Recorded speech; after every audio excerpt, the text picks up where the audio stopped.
Olá, paz! Seja muito bem-vindo a mais uma videoaula da nossa série de estudos bíblicos, que é parte do terceiro trimestre de 2025. Hoje iremos refletir sobre a lição de número 5, uma igreja cheia de amor. Logo nos primeiros capítulos de Atos, encontramos uma comunidade singular, movida por um amor tão genuíno e transformador que impactava não apenas seus membros, mas também toda a sociedade em redor. Trata-se de uma igreja marcada por generosidade, cuidado mútuo, equidade social e profunda comunhão. Um amor que não era apenas falado, mas vivido. E a multidão dos que criam era um coração e uma alma. Ninguém dizia que coisa alguma do que possuía era sua própria. Nesta lição vamos observar como o Espírito Santo gerou uma cultura de partilha e solidariedade, analisar os desafios sociais, étnicos e espirituais que surgiram com o crescimento da igreja e refletir sobre como esse amor se traduzia em equidade, voluntariedade e comunhão prática. Antes de começarmos, já aproveita para curtir esse vídeo, se inscrever no canal e ative o sininho para não perder a próxima aula. Fazendo isso, você me abençoa muito. E se esse conteúdo abençoar a sua vida, deixa aqui nos comentários sua reflexão ou o que Deus falou com você através dessa lição. Vamos juntos crescer na palavra. Dito isso, vamos para a nossa primeira parada, que sempre conhecida que é a nossa introdução, porque ela vai nos dar a oportunidade de aqui conhecermos alguns aspectos do amor na igreja, logicamente, nesse contexto de Atos, capítulo de número 4.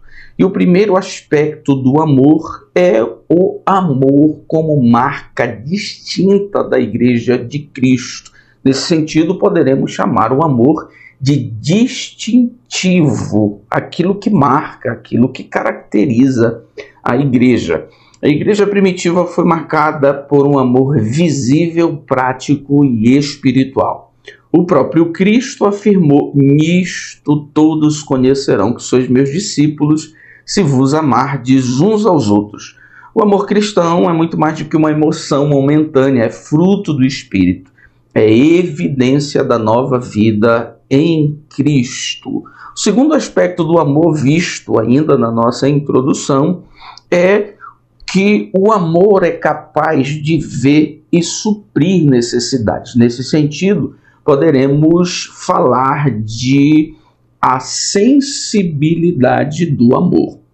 Na igreja primitiva, o amor se expressava em atitudes concretas. A comunhão envolvia generosidade e atenção às necessidades dos irmãos. Ninguém dizia que coisa alguma do que possuía era sua própria.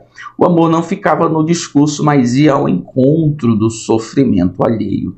E em terceiro lugar, o terceiro aspecto do amor visto ainda na nossa introdução diz respeito à essência do amor, portanto, a fonte do amor. E falando de fonte do amor, tem-se que ela é o próprio Deus. O amor cristão não tem origem na natureza humana decaída, mas na ação do Espírito Santo no coração do crente. O amor de Deus é derramado em nossos corações pelo Espírito Santo.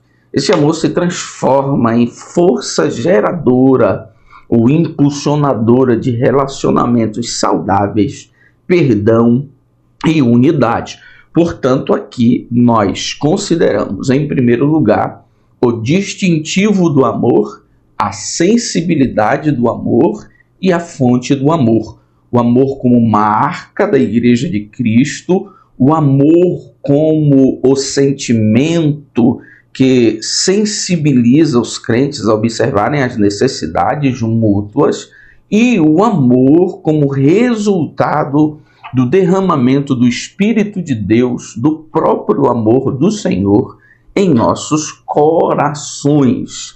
Dito isso, vamos ao nosso primeiro ponto: o amor manifestado na comunhão cristã. E aqui nós vamos observar, em primeiro lugar, o crescimento da igreja cristã, os desafios do crescimento e a vida interior. Sobre o primeiro subtópico, o crescimento da igreja cristã, nós vamos, em primeiro lugar, considerar que esse crescimento da igreja não foi resultado de métodos, não foi resultado de algum planejamento ou administração humanas, mas o crescimento da igreja, conforme relatado por Lucas em Atos, é uma obra do Espírito Santo. Lucas descreve a comunidade cristã como a multidão dos que criam, Atos 4:32, evidenciando o resultado visível da ação do Espírito Santo na proclamação do Evangelho. A igreja começou com 120 pessoas no cenáculo, agora experimenta um crescimento exponencial. E, para que isso fique mais claro, é interessante observar que Lucas faz menção do crescimento da igreja, faz menção daqueles a quem Deus agrega a igreja, portanto, o faz para o seu crescimento, sempre após um mover, um trabalhar do Espírito Santo, o que não nos permite considerar que a igreja cresce por conta da habilidade, do método ou de atitudes humanas, mas como resultado de uma ação, de uma obra do Espírito Santo. O crescimento da igreja primitiva não era apenas numérico, mas qualitativo. Era o resultado direto da presença do Espírito Santo na vida dos crentes. Esta é uma consideração do nosso querido teólogo, saudoso pastor Antônio Gilberto. Outra consideração sobre o crescimento da igreja que nós fazemos nesse primeiro subtópico é que a igreja cresceu como corpo de Cristo. A igreja, ou a multidão sobre a qual Lucas faz menção, não é uma multidão bagunçada, empolvorosa, desorganizada, uma multidão de indivíduos que apenas estão juntos, mas não desfrutam de comunhão. Pelo contrário, essa multidão é uma multidão una, uma multidão envolvida na comunhão produzida pelo Espírito Santo. Portanto, essa multidão, esse crescimento é o crescimento do corpo de Cristo.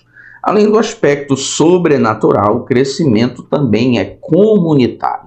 O termo multidão usado por Lucas comunica a ideia de corpo unido, de assembleia coesa e não de dispersão ou desorganização. Perceba a consideração do teólogo Craig Keener. Ele diz o seguinte: a igreja crescia numericamente, mas também em profundidade relacional. A ideia de comunidade era tão essencial quanto a evangelização. O Espírito promovia ambos, conversão e comunhão. E em terceiro lugar, sobre o crescimento da igreja, tem-se o crescimento, logicamente, como um desafio. Nosso querido comentarista, pastor José Gonçalves, faz questão de nos apresentar esta realidade desafiadora que acompanha o crescimento da igreja. Embora o crescimento seja motivo de celebração, ele também traz novos desafios. A proporção do povo de Deus cresce e, com isso, crescem também as demandas organizacionais, espirituais e relacionais. Isso é uma realidade lógica, inevitável, visto que, como nós dizemos aqui no Nordeste, a igreja é feita de gente.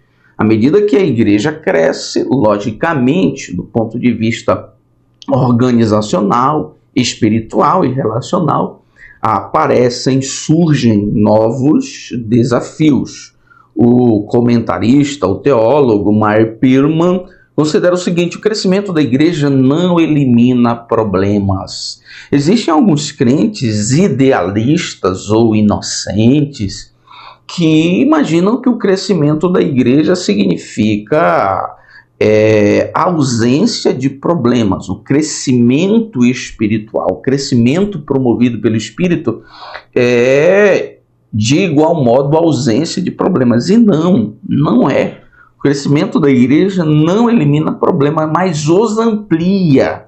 Por isso, a sabedoria espiritual e a atuação do Espírito Santo tornam-se ainda mais necessárias.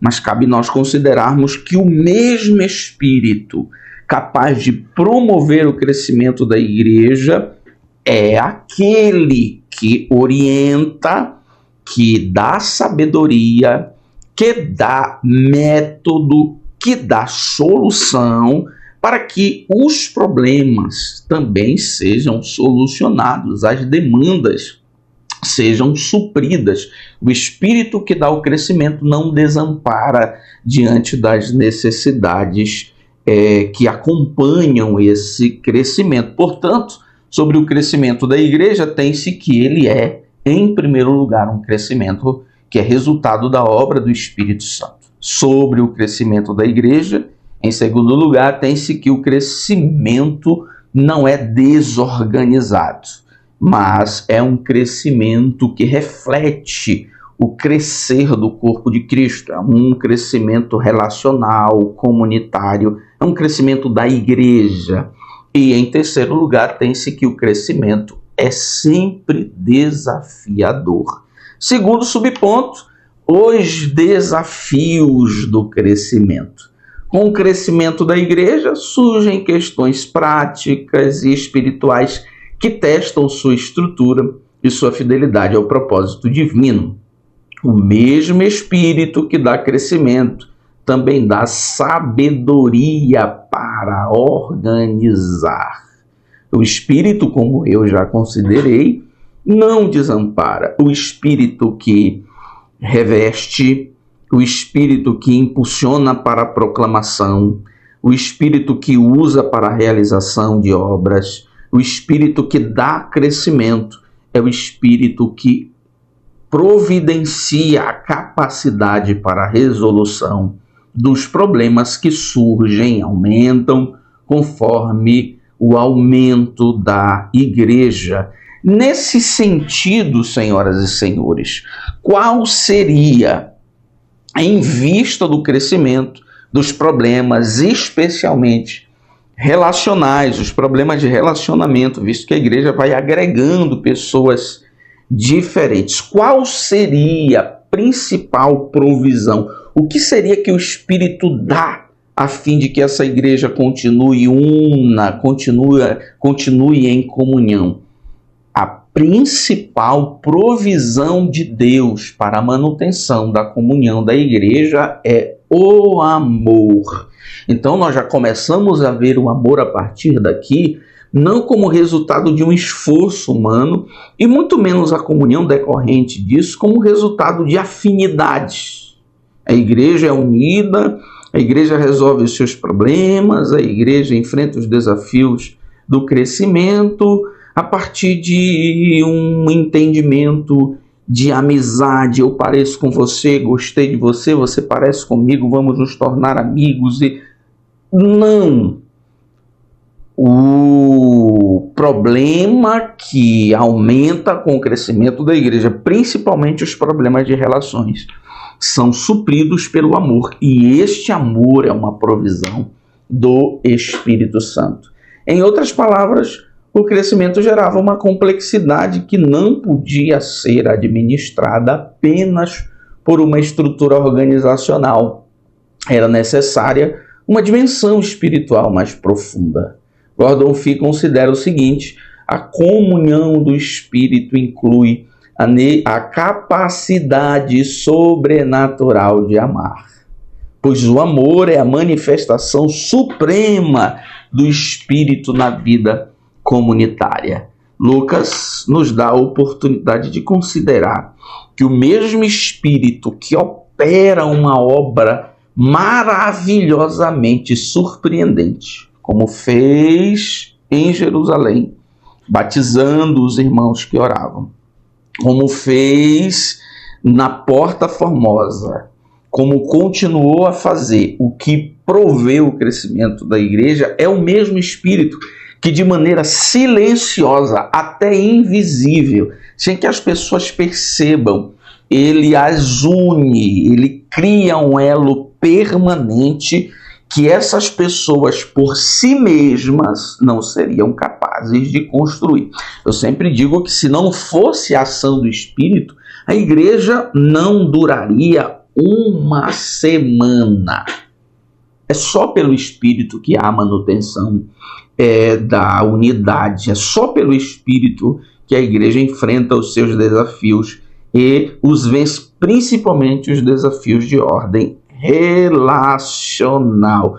Tem um comentarista e um teólogo pentecostal que diz mais ou menos o seguinte: o amor fraternal é o milagre silencioso e contínuo que mantém a igreja viva. Quem é que opera esse milagre? O Espírito Santo. Terceiro subponto, a vida interior. Lucas agora nos transporta para dentro dessa igreja, nos dando um relato, por uma frase muito definidora, do ambiente interno dessa igreja, como era internamente essa comunidade. E a frase é a seguinte: era o coração e a alma da multidão dos que criam. É a expressão utilizada por Lucas para apresentar o milagre, não nos esqueçamos disso, o milagre da comunhão operado pelo Espírito Santo. Essa frase de Lucas, ela é capaz de traduzir a plenitude, a totalidade, a excelência dessa obra do Espírito Santo manifestada na comunhão da igreja. Ela traduz a excelência da comunhão como resultado de uma obra do Espírito Santo. Donald Stamps, comentarista, teólogo pentecostal, considera o seguinte: essa frase retrata a plena união espiritual entre os crentes produzida pelo Espírito. Eles tinham os mesmos sentimentos, coração e propósitos espirituais. Era uma espécie de coerência plena, era uma espécie de totalidade, de comunhão e propósito. Ora, isso não pode ser outra obra que não uma obra do Espírito Santo. Vamos ao nosso segundo ponto: o amor como manifestação da graça. Lucas nos dá a informação de que em todos havia abundante graça e nos faz reforçar a ideia que a excelência dessa comunidade, essa excelência de amor, de relação, de comunhão, de solidariedade, de crescimento, não pode ser explicada do ponto de vista humano. Não é uma obra humana, não é o poder dos apóstolos ou a capacidade deles, é uma manifestação da graça de Deus protagonizada pelo Espírito Santo. Nesse segundo ponto, nós vamos observar a graça como manifestação do Espírito, que já ficou claro para a gente até aqui, eu creio. Em segundo lugar, a graça como um favor imerecido. Sobre o primeiro subtópico, a graça como a manifestação do Espírito, tem-se que o relato de Lucas em Atos 4:33, os apóstolos davam um grande poder, testemunho da ressurreição de Jesus, revela que o mover sobrenatural do Espírito não se dissocia de graça ou do ambiente de graça e amor fraternal vivido na comunidade cristã. Nós poderíamos fazer a seguinte pergunta: onde é que o Espírito age com maior liberdade? Onde é que o Espírito opera milagres? Onde é que o Espírito se manifesta? Onde é que o Espírito, de maneira liberal, entrega os dons espirituais? Alguém responderia, no ambiente de uma igreja que ora, no ambiente de uma igreja que obedece à palavra de Deus, no ambiente de uma igreja que é organizada, no ambiente de uma igreja doutrinariamente saudável. Sim, nós poderíamos concordar, mas sem dúvida nenhuma, senhoras e senhores, essencialmente, olhando para a comunidade cristã de Atos 4, o ambiente em que o Espírito se manifesta é um ambiente de comunhão. Essa igreja pode orar muito, mas se não viver em comunhão, não é o ambiente propício para a manifestação do Espírito Santo. Essa igreja pode amar o culto de doutrina, a escola bíblica dominical, pode ser poderosa doutrinariamente, teologicamente, mas se não houver um ambiente de comunhão, não é um ambiente propício para a manifestação do Espírito Santo. Não é sobre método, não é sobre o que essa igreja tem do ponto de vista intelectual, do ponto de vista até de piedade, mas é o que essa igreja é em relação à comunhão. O Espírito não age onde há comunhão. Então é necessário que essa igreja ore e viva em comunhão, goste de Bíblia, mas viva em comunhão, obedeça a palavra de Deus, mas viva em comunhão, seja organizada, mas viva em comunhão. E aqui, nesse primeiro subponto, nós vamos ver a graça e a unidade como um ambiente propício à manifestação do Espírito. O texto mostra que o Espírito opera com grande poder onde reina o amor, a unidade e a comunhão. Esse é o terreno fértil para os dons espirituais florescerem. Os dons espirituais, reflete Gordon Fee, não foram dados para exaltação pessoal, mas para edificação do corpo em amor. E está aqui, com base nessa consideração, uma das respostas por que, em comparação com o passado, nós não vemos tantas manifestações dos dons espirituais. Deus não dá dons espirituais para exaltação pessoal. Tem muita gente orando para receber dom espiritual para ter agenda. Tem muita gente orando para receber dons espiritual para explodir na internet. Tem muita gente dobrando os joelhos, fechando os olhos, pedindo dom espiritual para Jesus, imaginando assim os likes, imaginando os milhões de seguidores, as viagens de avião e até imaginando a conta cheia de dinheiro. Sabe quando Deus vai dar o dom espiritual? Nunca. E certamente por causa dessa motivação egoísta, dessa motivação personalizada de exaltação pessoal, é que nós temos visto, em alguns contextos, certa esterilidade dos dons espirituais. Deus vai nos dar os dons espirituais quando nós formos motivados pelo amor, pela comunhão. Sobre esse primeiro subponto, da graça como manifestação do Espírito, tem-se que nós precisamos entender a comunhão como essencial. Como eu já iniciei dizendo, tem muita gente que dá ênfase ao método, tem muita gente que dá ênfase a metodologias e não alcançam, porque não é sobre metodologia. O Espírito não obedece regras, rituais. O Espírito age soberanamente e sempre no ambiente de comunhão. Na busca por experiências espirituais intensas, muitos cristãos acabam confundindo práticas legítimas com métodos automáticos. Pensam que cumprir certas liturgias, repetir fórmulas específicas ou intensificar o volume de suas orações garantirá por si só a manifestação dos dons. Não é sobre ritual. é sobre a vontade soberana do Espírito e o ambiente de comunhão. O Espírito faz quando ele quer e sempre em um ambiente de comunhão. Não é depois de você fazer a campanha de 7 dias com 7 hinos de sangue, que mais parece um ritual de macumba do que qualquer outra coisa. Não é depois de você subir 7 vezes o monte, dar 70 glória a Deus. Não é sobre isso. O Espírito não é uma força que você invoca por rituais que são organizados por números supostamente misteriosos, místicos. Isso não é cristão, isso é esotérico, é de outro universo.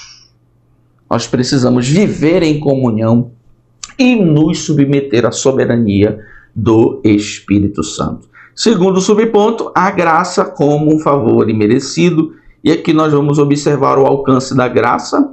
A graça não alcançou apenas os apóstolos. O relato de Lucas é o seguinte: e todos, ou em todos eles, havia abundante graça. Essa expressão não é meramente decorativa. Ela aponta para a atmosfera espiritual da igreja em Jerusalém, uma atmosfera coletiva, comunitária. O Espírito operava em todos, então a graça estava sobre todos. Lucas, com intencionalidade teológica, mostra que o crescimento da igreja, a comunhão entre os irmãos e a atuação dos apóstolos estavam enraizados em uma experiência coletiva da graça divina. E sobre a graça como um favor imerecido, tem-se também, em segundo lugar, a consideração do resultado da graça. E aqui eu faço a consideração do que observou Rodman Williams, teólogo pentecostal, que diz o seguinte: a graça é a atmosfera da nova comunidade cristã, fruto do Espírito derramado. Ela não apenas inicia o crente na fé, mas o envolve em uma nova realidade comunitária, relacional, sustentada pelo Espírito Santo. Vamos ao nosso terceiro ponto: a manifestação do amor na solidariedade cristã.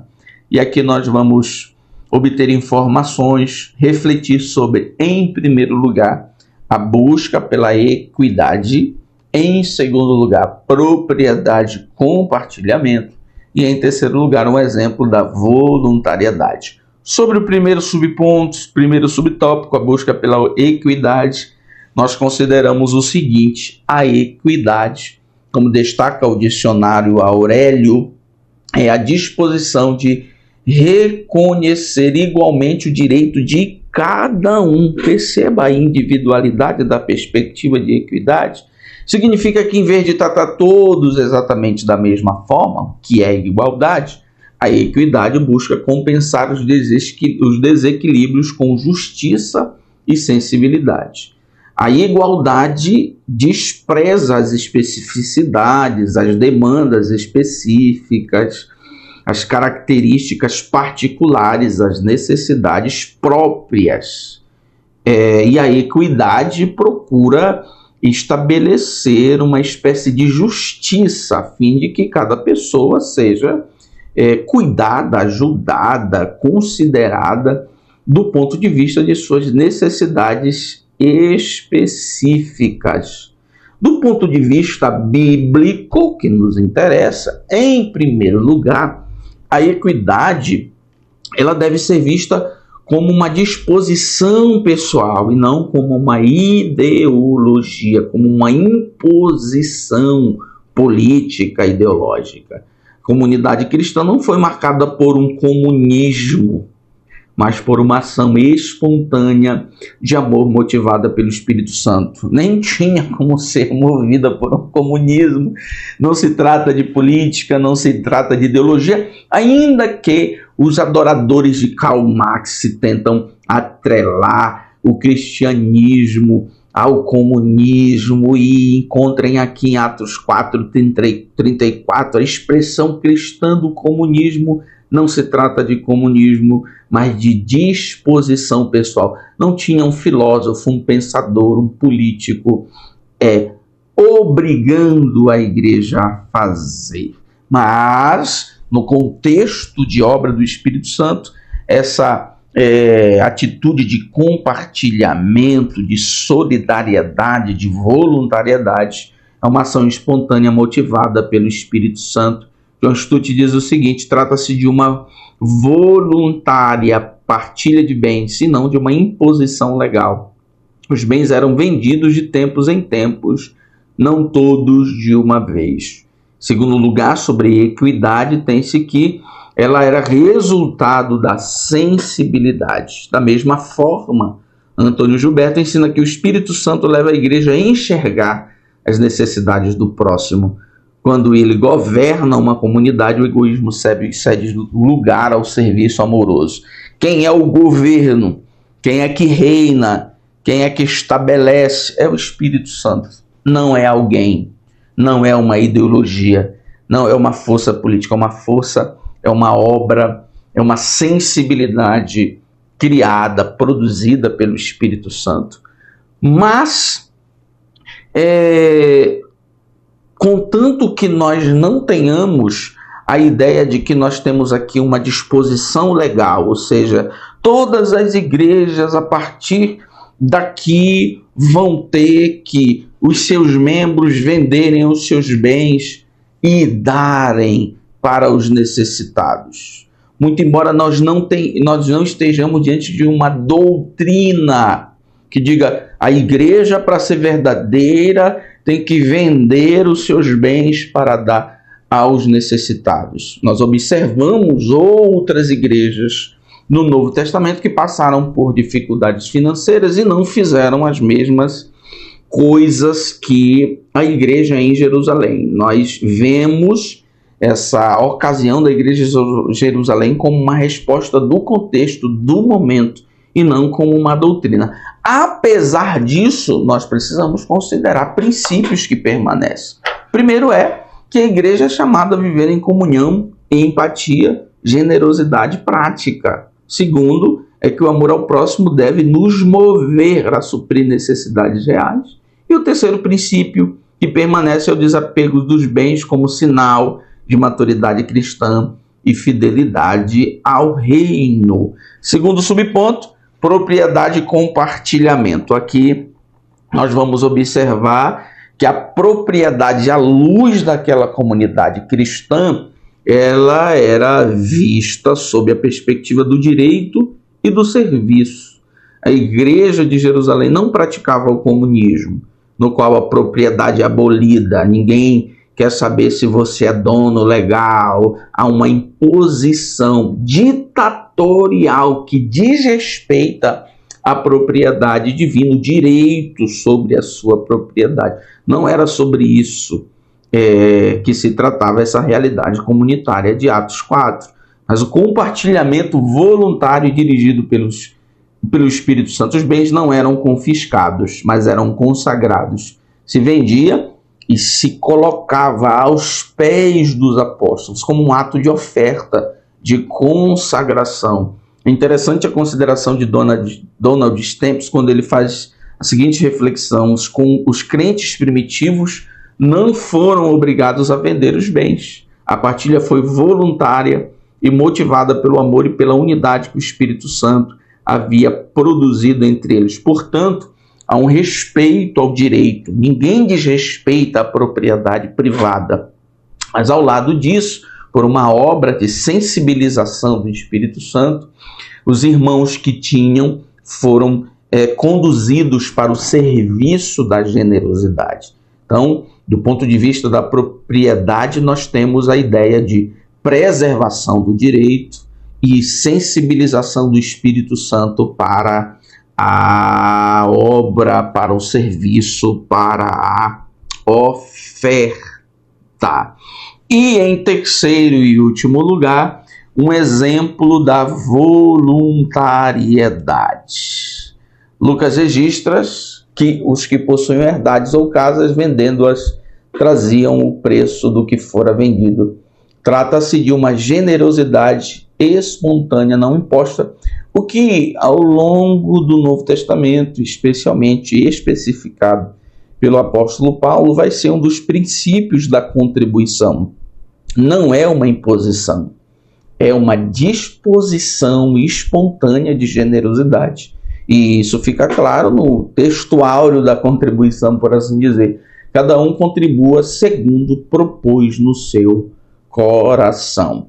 A perspectiva do dízimo é outra coisa.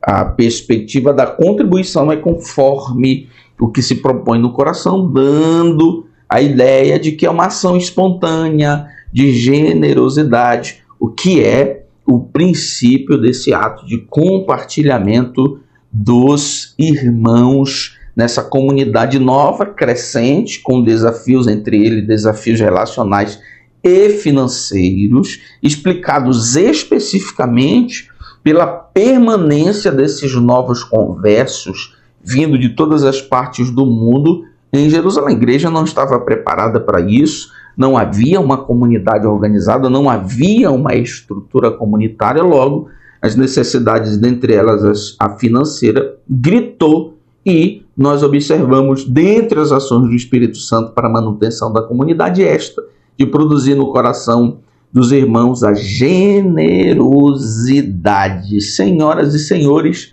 esta é a nossa lição de número 5, uma igreja cheia de amor. Deus abençoe você, Deus abençoe a sua classe, hoje e sempre, em nome de Jesus.